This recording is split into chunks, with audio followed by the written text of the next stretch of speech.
Hello. Today I'm going to try not to get too ranty,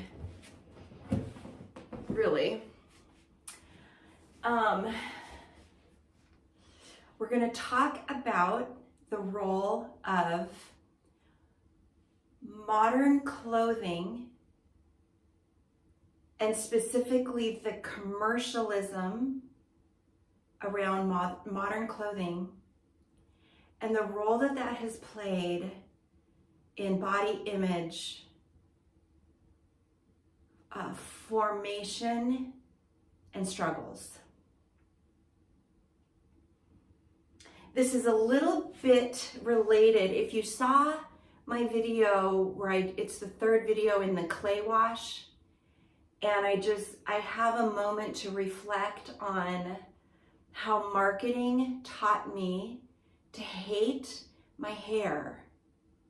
And of course, they're doing that so that we will purchase, never ending and try and blah, blah, blah, blah, blah. And during that experience and my ongoing experience that I've learned from Catherine Sewing, I've just been reflecting more and more about how it was just so much of the marketing that essentially created a problem where there was none. There's a famous story, the advertisers of Listerine admitted that before the invention of Listerine, the concept of bad breath didn't really exist. It just wasn't, it wasn't a problem. And then they created the problem of bad breath, and then of course they had the Listerine. Listerine is this old-fashioned mouthwash type stuff. You know, so anyway, those are other examples that are not clothing related. So on the Catherine Sewing channel and just other places, The Pretty Shepherd, other really cool channels that I'm loving, I'm learning more about what's always been this instinct in me to go for certain shapes, certain types of a look. But I didn't really have the words around it. I didn't know what was I reacting to, what was I participating in. But watching those channels, learning from those women, and then also integrating all the different experiences I've had so far in my life, I'm very much coming to a realization that we are 100% taught body image. And we're taught it from the viewpoint of creating a problem where there is none, so that we will purchase things. Little bit more background. I haven't told you much about my personal story. The biggest pain in my life was losing my mother. She was 34, I was 9. She had a terrible, terrible cancer. I mean, all cancer is terrible, but hers was just awful, and she was in pain, and she went through horrible so-called treatments. It's a whole other topic. And she died. So she was sick my whole life, and I knew that, but I didn't know that she was going to die. Like I knew she was really sick, but yes, this was a tragedy in my life that I'm clearly still like not quote over. I don't know that I'll ever get over it. And I don't need to get over it. I love her and I miss her every day. she taught me so many things. She taught me how to be alive, even when you're, quote, dying. And I have gone back to that, on a daily basis. Another thing she taught me, though, was about clothing. So she grew up in Devils Lake, North Dakota, as did my father. All of my relatives are from Devils Lake, North Dakota. Farmers and ranchers and town folk, you know. And she was a really good sewer, seamstress. She didn't think of herself that way, but she really was. She made all of my clothes. She made almost all of her clothes. As she got sicker and sicker, and she, couldn't stand having anything on her. Her cancer came out through her nerve endings and stuff. It was really horrific. And so she couldn't stand to have anything on her, really. And so but she was beautiful, and she loved being alive. And so she made these gorgeous, gorgeous garments that were flowy and just beautiful. And then she would have matching headscarves because she was bald from the chemotherapy. And she would wear wigs and eyelashes when she was getting dressed up fancy, but that really hurt. So she didn't do that very much. And also it was the 70s. So headscarves were the little handkerchief things were very fetching, and they're coming back, and I'm so glad they're coming back. And so she taught me that clothing is a celebration, and that we can make our own, we make our own clothing. I took sewing class here and there. I was okay at it. I didn't stick with it long enough. I'm learning how to knit. I've knit a couple of things. I knit this hat. So, I'm getting to something in terms of reclaiming, but I made my own curtains. I made my own napkins and tablecloths and stuff like that. But it was such an interesting thing that my mom taught me. And then let's think about it for a quick second. When we want to be the fanciest, when we just want to be the fanciest, it might be for a wedding garment, or, if someone wants a really fancy suit, or they want something, it's going to be, if they can afford it, they're going to get fabric and a pattern and have a professional person, measure them. I guess the professional gets the fabric and the pattern, but anyway, you go to a tailor, you go to a real seamstress, you go to someone who measures your body, creates garments for your body that look amazing. Another the modern equivalent of that as well can be, you purchase items in a store, but then you get them tailored to fit you. Here's where I'm going with all of this. The clothing is supposed to fit our body. But in the time, I'm sure it was going on before the 70s, I'm sure of it.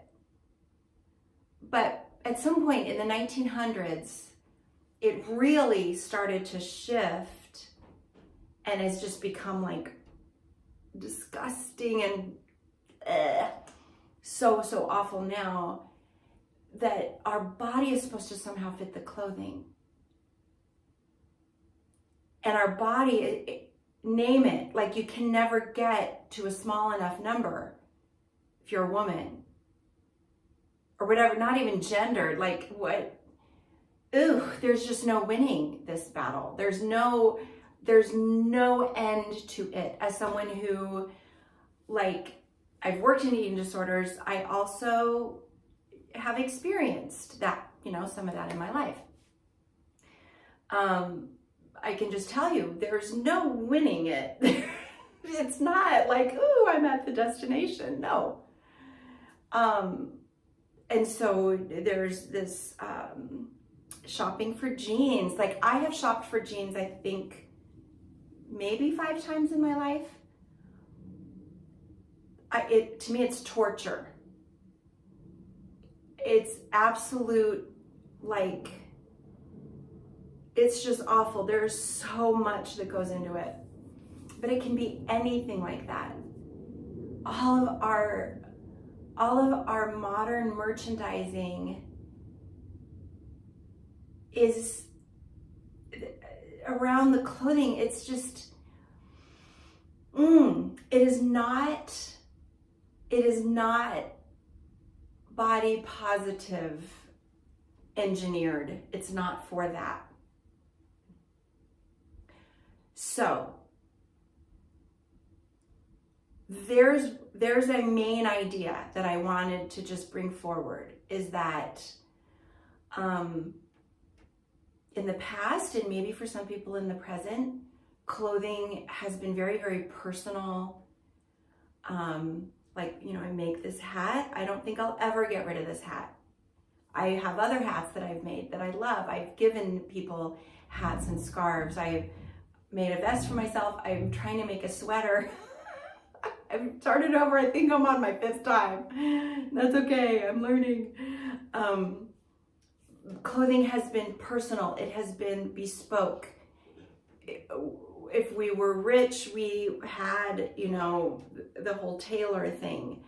If we were poor or peasants, we had an amazing way of dressing, and that's what I'm going to get into next.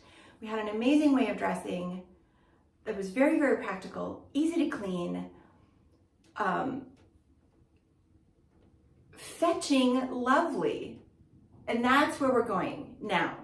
So I gathered a few of the traditional items of clothing that I have. I meant to bring in my big Irish cape, but I didn't, and that's okay. So I have this amazing wool from Ireland, made in Ireland. It was expensive, but it's my one winter thing, you know, and then I just put more stuff on depending on how cold it is. But I tell you, when I'm wearing that, I just feel, do you know Boadicea? A Celtic warrior, I don't know, queen, goddess of some sort. I feel like Boadicea. I feel like my ancestors, so I'm Norwegian and Irish. When I'm wearing the Irish cape, I just feel like me. I feel like me. It's beautiful, it's expensive, but it's an heirloom. You can also get things at thrift stores, because a lot of people, like, they don't keep the stuff because it doesn't fit the modern whatever. So I have this amazing Irish cape. I have this Irish, also from Ireland, made in Ireland. It's an Irish sweater. Again, heirloom. You know what I don't have to worry about when I'm wearing the cape or this sweater? How big are my upper arms? No, I don't have to worry about that.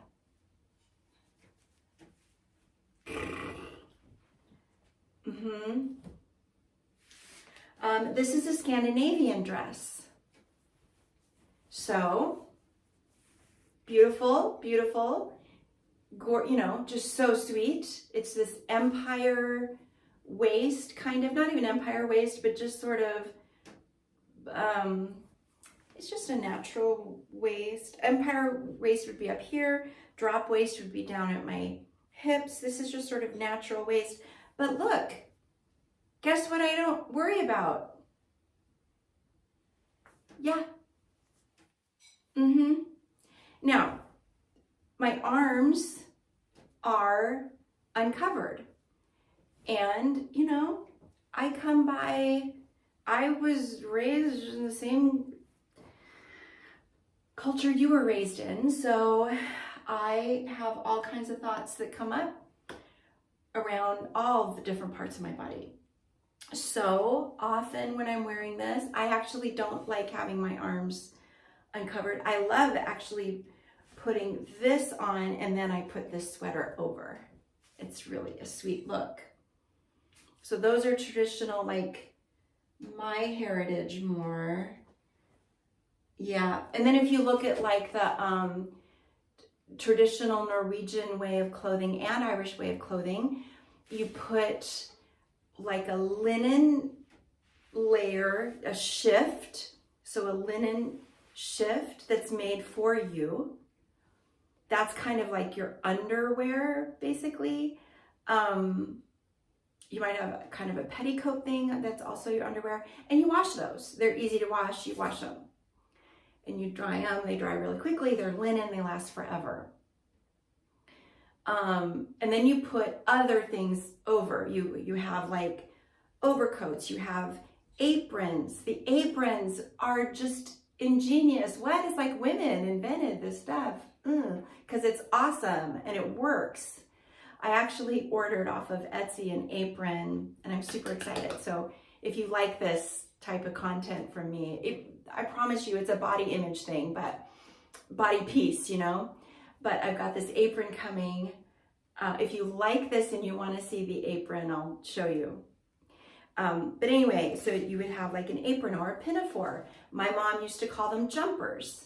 So I would wear like whatever underneath, and then she would make me these jumpers. So if it was cold, I would have a turtleneck on. If it was warm, I would wear like a little t-shirt, and then I would have the jumper, which this is basically a jumper. That's what we call it here. In the UK, they call a jumper means sweater. But for us, a jumper is more like it's this thing that goes over. So the apron, it kind of covers you. It has pockets. Also very, very easy to clean. So you might have a skirt like this. So this is a beautiful full linen skirt. And I don't want to have to wash this all the time. I mean, I can, but I don't want to have to wash it all the time. And this is more like something that you put over your other things, and then you put the apron on top. You have your pockets. You can carry your stuff in your apron. It keeps you warmer. Easy to clean. You can switch out your aprons. You don't have to keep changing, you know, the whole thing. You just change your aprons. So that's kind of like my heritage traditional dress. And Catherine Sewing has like really cool stuff about, you can make your own things that are not, you're not like the bra cups. Are you kidding me? I don't know if you're anything like me, at some point you got fixated as a teenager, a young teenager, like, well, what's my bra size? Ugh. That's all manufacturing, you guys.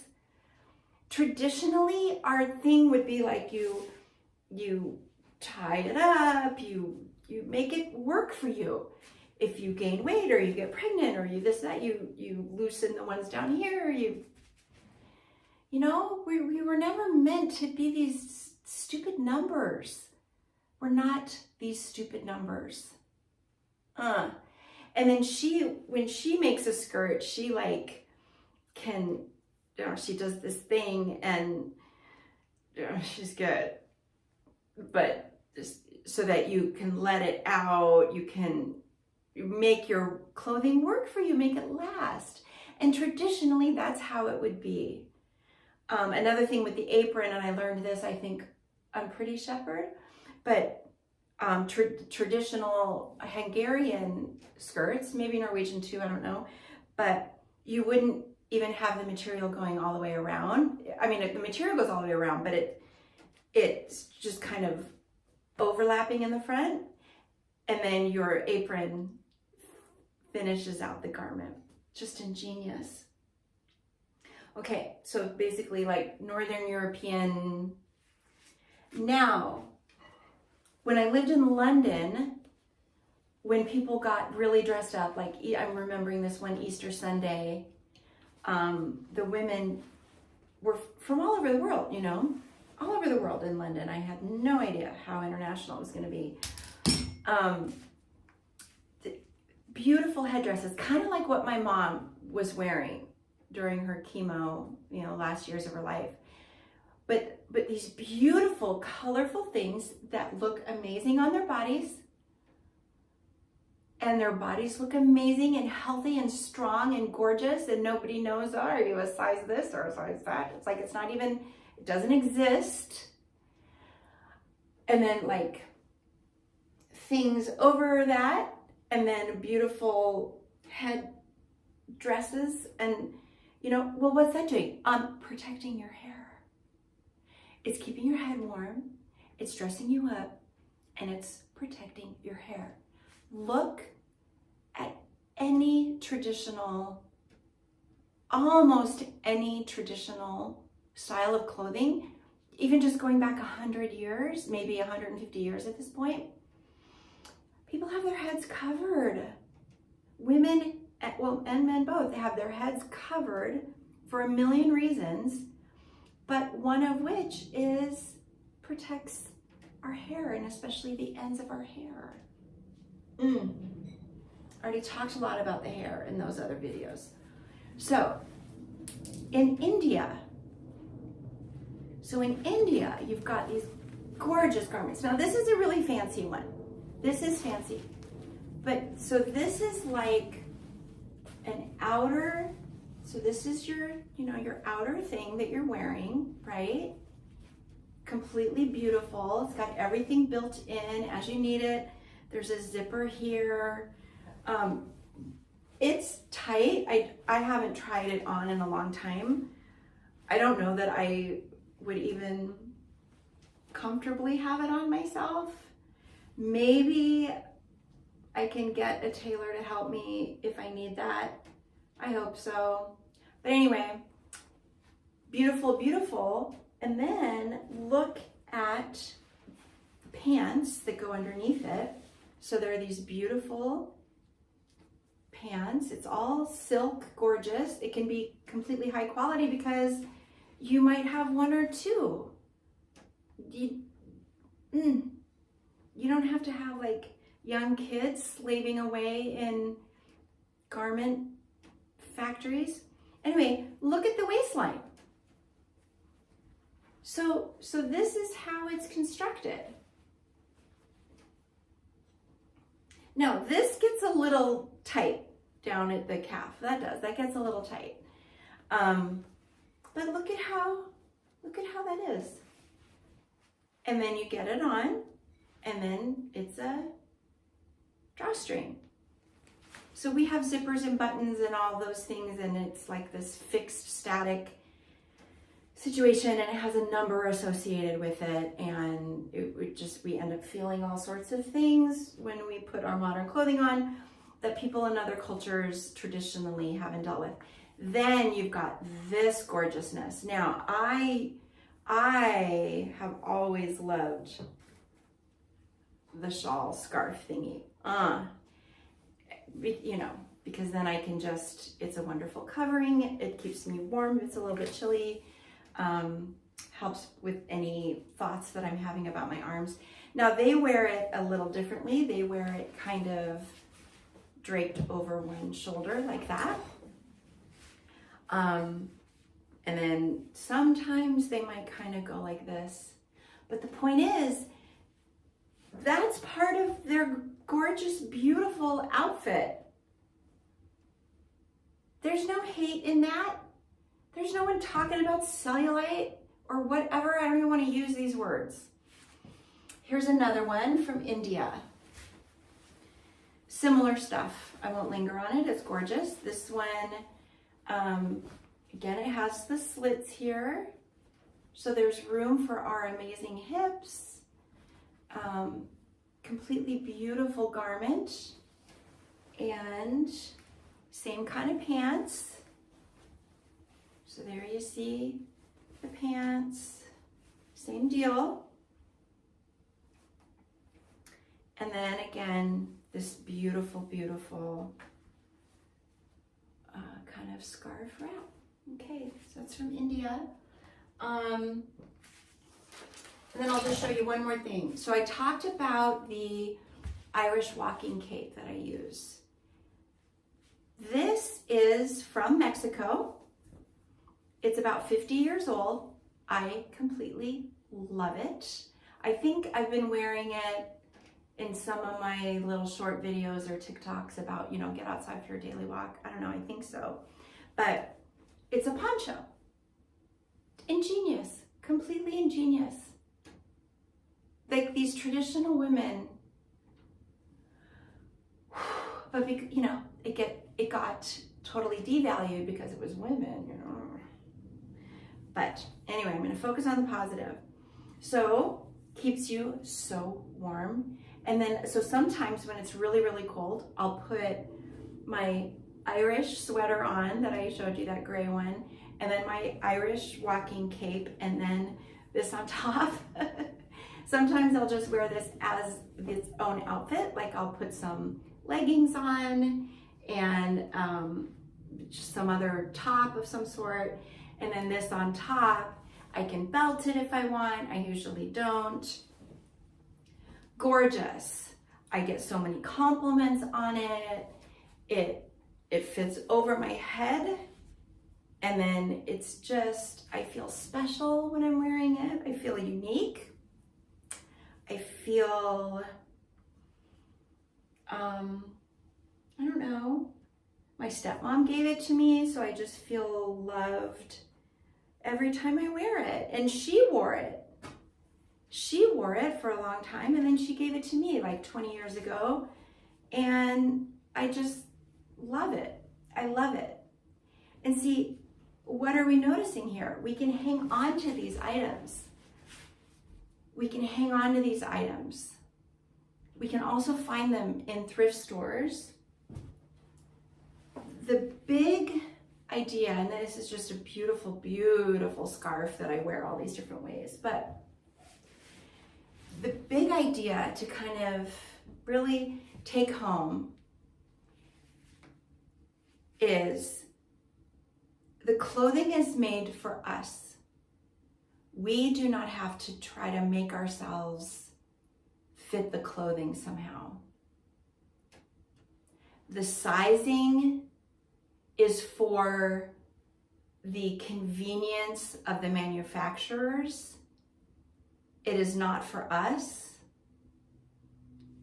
The sizing actually has very little to do with our bodies. Just know that. I have some items that are extra large. You know, I have some items that are small. The sizing, it's like almost irrelevant.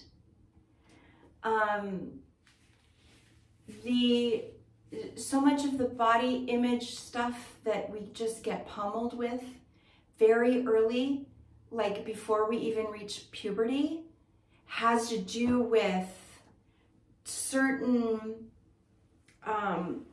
specific parts of ourselves. Although in my case, maybe in your case, it even got to like my elbows and my ankles. And I mean, it can be all the body parts, but it seems to kind of focus on those parts of ourselves that are growing, rounding, developing, responding to the presence of increasing estrogen levels, parts of us that are related to our fertility. Yeah, it's an enormous, pretty awful topic.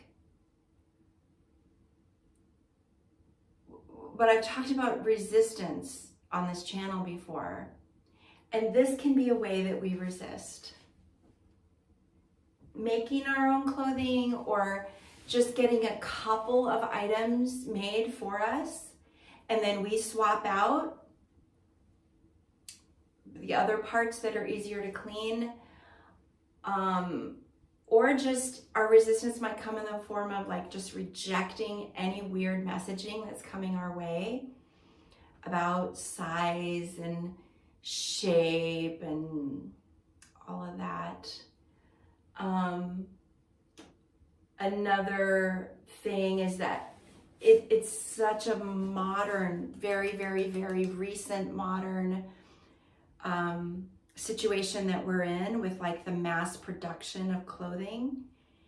This is not at all what any people in any culture has ever had. You would have like the long tunic, you would have the kilt, the both, all genders would wear. You would have like just these different ways of dressing really for our whole history. It is such a modern blip of a time frame that we are like reduced to little numbers. And then you get it and like you try to put the jeans on. To me, when I put on a pair of jeans, it feels like an assault, a mild assault. Had worse. But, you know, like, it's like, ooh, what is this garment? I think maybe jeans were wonderful. They were called dungarees back then. Maybe they were wonderful, like work on the farm. Maybe it made ranching easier. I don't know. I don't know.